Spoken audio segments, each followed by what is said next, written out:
تو میں آپ کو بتائی دیتا ہوں۔ پہلی ایزا ثانی جو تھی وہ اس کا ذکر ہم اعمال 4 باب میں پہلی آیت سے ہم نے اس میں دیکھا، جس میں مقدس پطرس اور مقدس یوحنا رسول کو کاہن اور ہیکل کے سردار اور صدوقی پکڑ کر حوالات میں رکھتے ہیں۔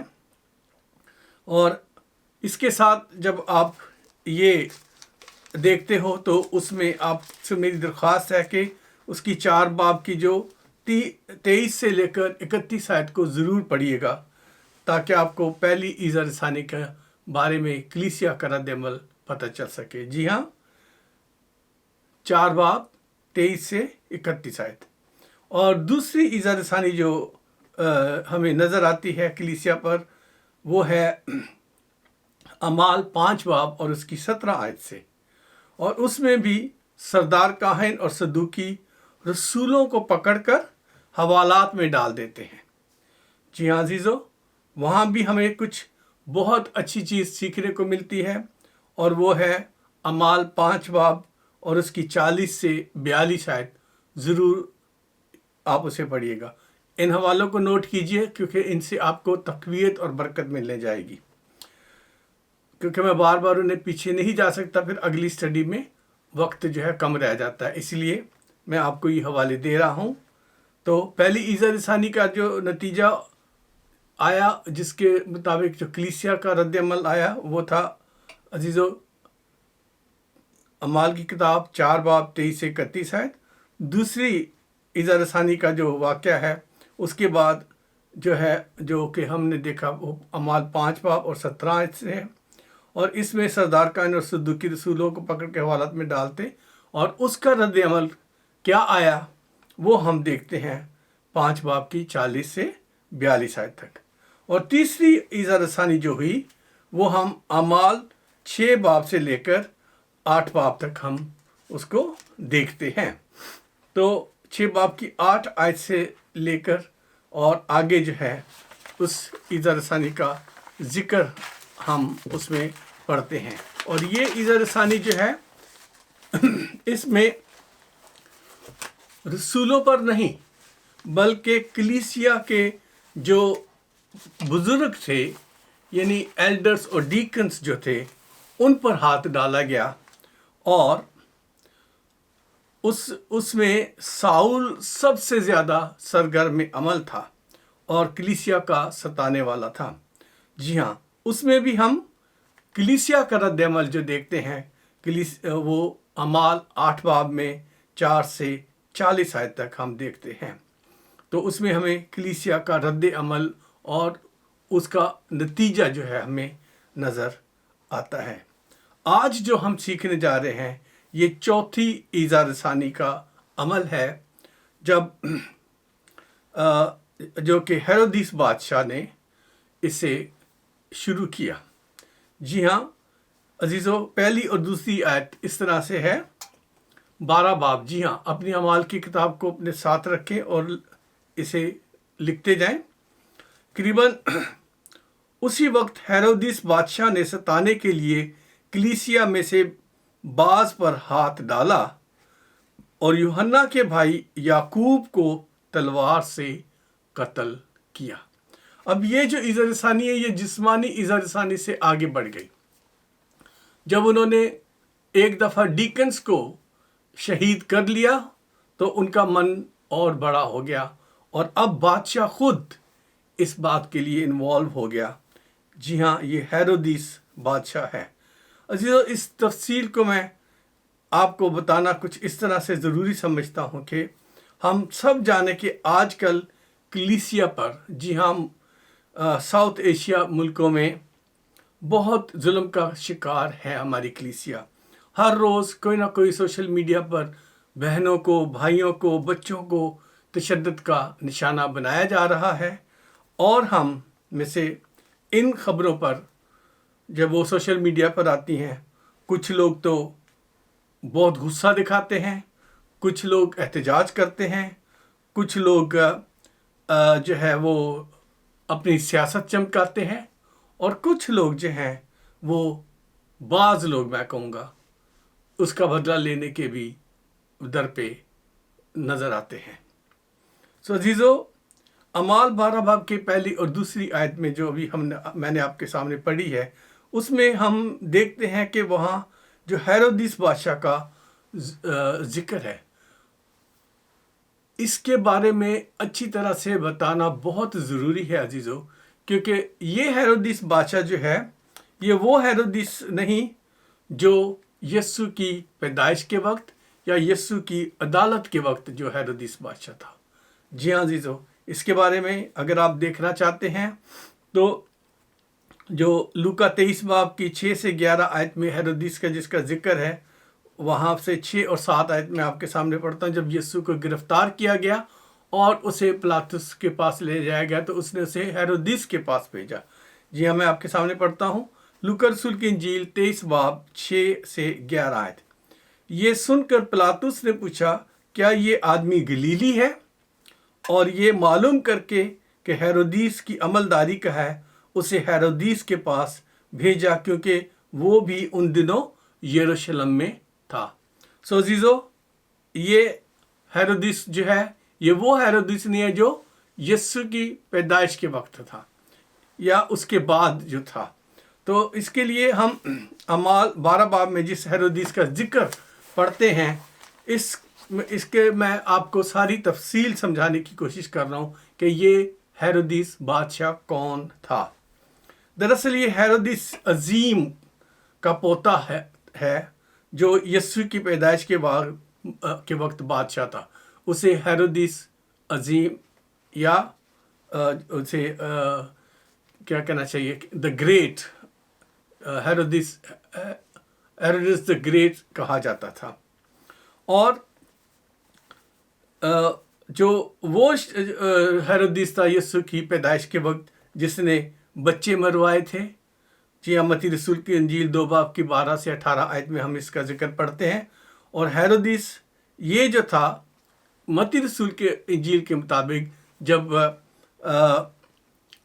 مقدس یوسف کو فرشتہ نے کہا کہ یسوع کو لے کر مصر چلا جا، تو وہ مصر گئے. اور پھر جب وہاں سے واپس آئے تو اس سے پہلے خدا کا کلام بتاتا ہے کہ وہ ہیرودیس دا گریٹ جو تھا، ہیرود دا گریٹ یا ہیرودیس عظیم جو تھا، اس کی موت ہو چکی تھی.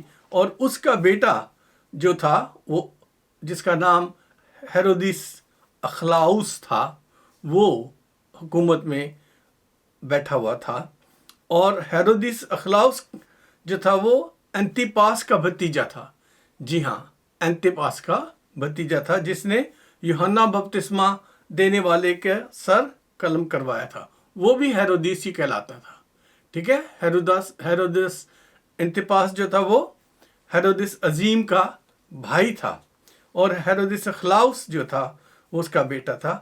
اور اس کا جو بیٹا تھا اس کا نام جو ہے وہ ہم دیکھتے ہیں کہ اس کا نام ہیرودیس اگرپا تھا. جی ہاں، جس کا ذکر ہم یہاں پڑھ رہے ہیں اس کا نام ہیرودیس اگرپا تھا، جو کہ ہیرودیس عظیم کا پوتا تھا. وہ میرا خیال ہے کہ آپ کو یہ بات سمجھ آگئی ہوگی کہ وہ یہ نہیں تھا. اور یہ ہیرودیس اگرپا جو تھا، یہ اس کا ہیرودیس انتپاس کا جو ہے دوسرا بیٹا تھا. اور بعد میں گلیل کا اور یہودیہ کا بادشاہ ہوا، جس کا ذکر آج ہم آپ کے جس کا ذکر اعمال میں بھی آتا ہے کہ اس کے جو 2 بیٹے تھے آگے، تو ان میں سے جو ایک تھا اس کا نام اگرپا بادشاہ تھا. جی ہاں، اگرپا بادشاہ جو تھا وہ بھی ہیرودیس ہی کا بیٹا تھا. تو وہ اس کا ذکر ہم 26 باب میں دیکھتے ہیں، جہاں پولس رسول جو ہے وہ اپنی تعلیم اس کے سامنے بیان کرتا ہے. تو یہ ہیرودیس کے نام کے جو بادشاہ ہوئے ان کا ذکر کرنا ضروری تھا، تاکہ آپ لوگوں کو پتہ ہو کہ یہ ہیرودیس کون سا ہے. یہ ہیرودیس جو ہے یہ ہیرودیس عظیم کا پوتا ہے. ٹھیک ہے، یہ وہ ہیرودیس نہیں ہے جو یسوع کی پیدائش کے وقت تھا. وہ مر گیا تھا، اور اس کا جو بیٹا تھا پھر وہ اور اس کا بھائی، انہوں نے 2 الگ الگ جگہ پر حکومت کی. اور پھر ان دونوں میں سے جو ہیرودیس انتپاس تھا اس کا بھتیجا تھا یہ، اور اس کا نام جو تھا ہیرودیس اگرپا تھا۔ تو عزیزو آئیے ہم آگے بڑھتے ہیں۔ تو اس ہیرودیس نے کلیسیا کو ستانے کے لیے کلیسیا پر ہاتھ ڈالا، مگر اس نے سیدھا رسولوں کو قتل کرنے کی ٹھانی۔ جی ہاں عزیزو، جب اس نے دیکھا کہ یہودیوں نے جو کلیسیا کے بزرگ تھے ان کو مارا اور اس سے بہت زیادہ یہودیوں میں گرم جوشی آ گئی، تو ان کو خوش کرنے کے لیے اس نے سب سے پہلے جو ہے وہ یہ جو تھا مقدس یعقوب اس کو گرفتار کیا اور اسے تلوار سے قتل کیا۔ عزیزو، دیکھنے میں تو یہ بہت دکھ کی بات لگتی ہے کہ ابتدا میں ہی کلیسیا میں سے جو جسے ہم دیکھتے ہیں کہ ایک رسول جو ہے وہ شہید کر دیا گیا۔ لیکن عزیزو، یہ کوئی بادشاہ کی کامیابی نہیں تھی، بلکہ خدا سچا ٹھہرے، کیونکہ مسیح یسوع نے یوحنا اور یعقوب کے بارے میں اس کے بارے میں پیش گوئی کی تھی۔ اور میں جانتا ہوں کہ آپ سب بائبل پڑھنے والے ہو اور انجیل کو اچھی طرح جانتے ہو، اس لیے انجیل مقدس میں آپ نے متی رسول کی انجیل میں اس کا ذکر ضرور پڑھا ہوگا۔ اگر نہیں تو میں آپ کے سامنے اس کا ذکر کر دیتا ہوں۔ جی ہاں، یہ یعقوب اور یوحنا جو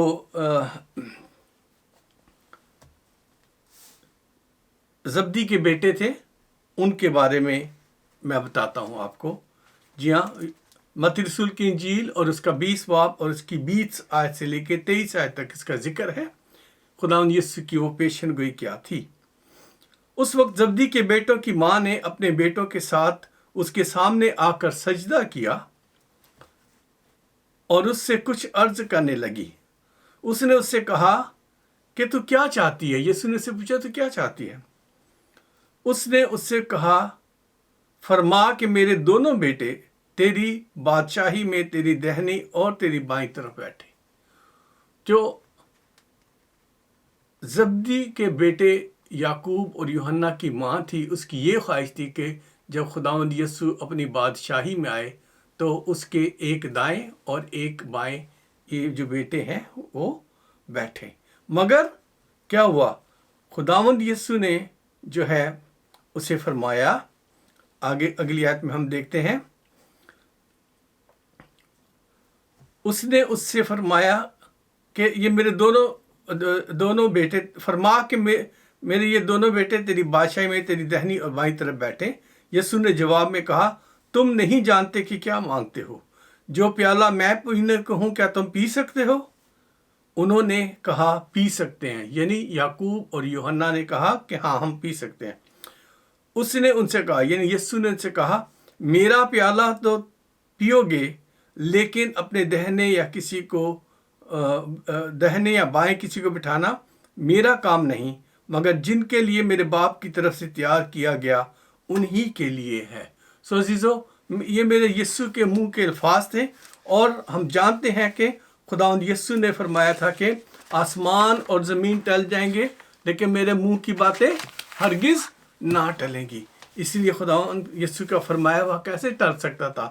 تو وہی پیالہ، یعنی شہادت کا پیالہ، جیسے مسیح یسوع کو انہوں نے صلیب دے کر قتل کیا تھا اور اس سے مارا تھا، یہ پیالہ جو ہے رسولوں میں سے سب سے پہلا یہ پیالہ پینے والا جو تھا وہ یعقوب تھا۔ اسے تلوار سے قتل کیا گیا، کیونکہ خداوند یسوع کے الفاظ تھے کہ میرا پیالہ تو پیو گے، یعنی میرے نام سے تمہیں شہید کیا جائے گا۔ اور مقدس یعقوب رسول جو ہیں وہ اس میں پہلا شکار ہوئے۔ جی ہاں، ہم اسے دیکھ سکتے ہیں، اعمال 12 باب 3 آیت سے میں پڑھتا ہوں 5 آیت تک۔ تو یہاں لکھا ہے، جب یہ دیکھا کہ یہ بات یہودیوں کو پسند آئی، پہلی آیت سے تیسری آیت تک میں پڑھتا ہوں۔ قریباً اسی وقت ہیرودیس بادشاہ نے ستانے کے لیے کلیسیا میں سے بعض پر ہاتھ ڈالا اور یوحنا کے بھائی یعقوب کو تلوار سے قتل کیا. یہ ہے اس کی شہادت. اور پھر جب یہ دیکھا کہ یہ بات یہودیوں کو پسند آئی تو پطرس کو بھی گرفتار کر لیا. اور یہ عید فطیر کے دن تھے اور اس کو پکڑ کر قید کیا اور نگہبانی کے لیے 4 سپاہیوں کے 4 پہروں میں رکھا، اس ارادے سے کہ فسح کے بعد اس کو لوگوں کے سامنے پیش کرے. عزیزو، ہم یہاں دیکھتے ہیں کہ یہاں پہ ہمیں نظر آتا ہے کہ ہیرودیس نے جب یعقوب کو قتل کیا، مقدس یعقوب کو، تو اس رسول کے قتل ہونے پر یہودی بہت خوشی کا جشن منا رہے تھے. تو اس نے سوچا کہ اب کیوں نہ ان رسولوں کا جو لیڈر ہے اسے گرفتار کر لیا جائے تاکہ اور زیادہ میں یہودیوں کو خوش کر سکوں. اور کیا کیا کہ اسے قید کیا اور نگہبانی کے لیے 4 سپاہیوں کے 4 پہروں میں رکھا. جی ہاں عزیزو، 4 سپاہیوں کے 4 پہروں میں، یعنی کہ 16 سپاہی ایک وقت میں اس پر ڈیوٹی دیتے تھے. تو عزیزو 4 جگہ پر سپاہی تھے باہر آنے تک. تو کیا ہوا اس وقت؟ ایکسکیوز می، ہم دیکھتے ہیں کہ اس کا پروگرام تو یہ تھا کہ عید کے بعد اسے لوگوں کے سامنے حاضر کرے. مگر خدا کے لوگوں کا رویہ کیا تھا؟ 5ویں آیت، 12 باب 5 آیت. پس قید خانے میں تو پطرس کی نگہبانی ہو رہی تھی، لیکن مگر کلیسیا اس کے لیے بدل و جان خدا سے دعا کر رہی تھی. بدل و جان خدا سے کیا کر رہی تھی؟ دعا کر رہی تھی. عزیزو، جب میں یہ پڑھ رہا تھا تو میرا دل ایک دم سے پریشان ہوا اور دکھی ہوا، اور مجھے کچھ باتیں یاد آئیں اپنے کلیسیائی رویے کے بارے میں. جی ہاں عزیزو، جب کرسمس یا ایسٹر کا موسم آتا ہے، یعنی روزوں کے آخری ایام جب ہوتے ہیں، 4 ہفتے جو ہوتے ہیں، اور اس سے پہلے جو ہے مسیح یسوع کے پیدائش سے پہلے جو ایڈونٹ ویکس ہوتے ہیں، ہم اتنے مصروف ہو جاتے ہیں کہ ہم جو خدا کے خادم ہیں ان کو بھی ایک دوسرے کا پتہ نہیں ہوتا. ہم بہت کم ہے ایک دوسرے کے لیے دعا کرتے ہوں، ہم بہت کم ہے جو ایک دوسرے کو کال کر کے اس کا حال چال پوچھتے ہوں، اور بہت دفعہ اکثر پتہ چلتا ہے کہ ان ایام میں کیا کیا ہو گیا. میں اب اپنے حالات بتا سکتا ہوں کہ ان ایام میں، جیسے کرسمس کے سیزن میں، میرے گھرانے میں سے 2-3 لوگ بلکہ خداوند میں سو گئے. اور جو میرے عزیز تھے جن کو میں نے ٹیکسٹ میسیجز کیے تھے اور جنہوں نے انہیں پڑھا تھا اور ان کے لیے دعا کرتے تھے، انہوں نے تو میرے ساتھ تعزیت کی، دعا بھی کی. لیکن دوسرے بھائی جو تھے جنہوں نے عام میسیجز سمجھ کر ان کو اگنور کر دیا تھا، وہ مجھے ویسے ہی ٹریٹ کر رہے تھے، ویسے ہی بات چیت کر رہے تھے جیسے کہ کوئی نارمل حالات ہوں، اور اپنے مصروفیات کے بارے میں بتا رہے تھے. عزیزو، یہ کتنے دکھ کی بات ہے کہ ہم کلیسیا میں جب عید آتی ہے تو ہم سب اس عید کی خوشیوں میں اتنا مگن ہو جاتے ہیں کہ جو کلیسیا پر ظلم ہو رہا ہے، جو ایذا رسانی ہو رہی ہے، جس میں اپنے مسیحی بہن بھائی جیل میں ہیں، قید میں ہیں، جن کے بچے بھوکے ہیں، جن کے گھرانوں کو کوئی سپورٹ نہیں ہے، ہم ان سب کو اگنور کر دیتے ہیں اور اپنی خوشیوں میں مصروف ہو جاتے ہیں. لیکن اس ابتدائی کلیسیا کا رویہ دیکھیے. لکھا ہے، یہ آپ کے اور میرے لیے لکھا ہے کہ پطرس کی تو نگرانی ہو رہی تھی، مگر کلیسیا اس کے لیے بدل و جان خدا سے دعا کر رہی تھی. بدل و جان، دل سے اور جان سے خدا کے حضور وہ گڑ گڑا رہے تھے. عزیزو، کلیسیا عید منانے میں مصروف نہیں تھی. ان کا فوکس جو تھا اس خدا کے خادم پر تھا، اس رسول پر تھا جسے خدا نے چنا تھا اور بھیڑوں کی رکھوالی کے لیے مقرر کر کے گیا تھا. ان کا فوکس وہ تھا کہ اس کے لیے وہ کیا کرنے جا رہے ہیں اور کیا ہو سکتا ہے اور خدا کیسے اسے بچا سکتا ہے، کیونکہ جب یعقوب کو گرفتار کیا تو کوئی موقع نہیں تھا، ایک دم سے اسے گرفتار کیا اور قتل کر دیا تھا۔ عزیزو، جب ہم کلیسیا کا یہ رویہ دیکھتے ہیں تو ہمیں شروع کا کلیسیا کا وہ حالات یاد آتے ہیں، کیونکہ اس وقت کی کلیسیا نے اس بات کو سیکھ لیا تھا کہ جب جب خدا کے لوگوں کو ایذا پہنچائی گئی، تکلیفیں دی گئیں، گرفتار کیا گیا اور رسولوں کو قید میں ڈالا گیا، تو وہ کلیسیا جو تھی اس کا رویہ یہی تھا کہ وہ سب مل کر دعا کر رہے تھے۔ ہمیں کہیں وہ احتجاج کرتے ہوئے نظر نہیں آ رہے، کہیں وہ حکومت کے خلاف باہر نکل کے شور مچاتے ہوئے نظر نہیں آ رہے، کہیں ہمیں وہ جو دنیاوی سیاستدان اس وقت پاور والے لوگ تھے ان کو ستاتے ہوئے نظر نہیں آ رہے، کیونکہ ان کا فوکس انسانوں پر نہیں، ان کا فوکس خدا پہ تھا۔ جی ہاں عزیزو، وہ خدا کی طرف مدد کے لیے دیکھتے تھے، اور اسی لیے اعمال 4 باب کی 34 آیت میں ہم اس بات کو دیکھ سکتے ہیں، اور 5 باب کی 19 سے 20 آیت میں ہم دیکھ سکتے ہیں، اور پھر 4 باب کی 32 آیت میں ہم دیکھ سکتے ہیں کہ کیسے کلیسیا ایک دل اور ایک جان ہو کر اپنے رہنماؤں کے لیے، اپنے ساتھیوں کے لیے، اپنے بہن بھائیوں کے لیے دعا میں مصروف تھی۔ اب کوئی یہ بھی کہے گا کہ بھئی وہ تو پھر استفنس کو کیوں شہید ہونے دیا خدا نے، اگر کلیسیا اس وقت اس کے لیے کیا دعا نہیں کر رہی تھی؟ عزیزو، یہ کلیسیا کے ایلڈرز کی باری تھی، خدا کی طرف سے مقرر تھا یہ۔